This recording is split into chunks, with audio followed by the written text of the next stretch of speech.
Та-да-да-дам. Та-дам. Та-дам. Так, ну что, одеваем сапоги, наверное. Один мой дед, знакомый, любил хорошее такое стихотворение. Русская водка пьется в охотку, он опять поет. Она побеждает в труде и в бою. Но если водка мешает работе, кинь ты нахрен работу свою. Так, ну что, пойдем побросаем еще тут.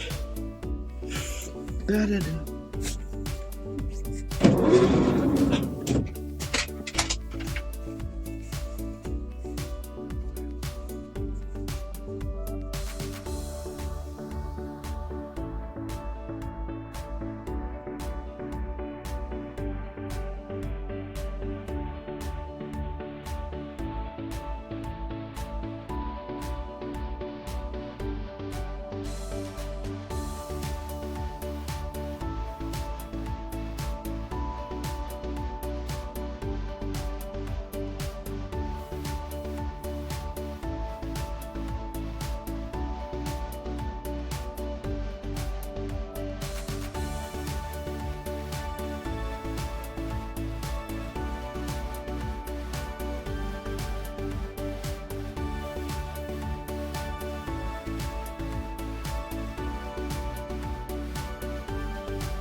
Вот примерно такой процесс происходит. И лодкой, а мимо тихо проплывает красавец белый теплоход.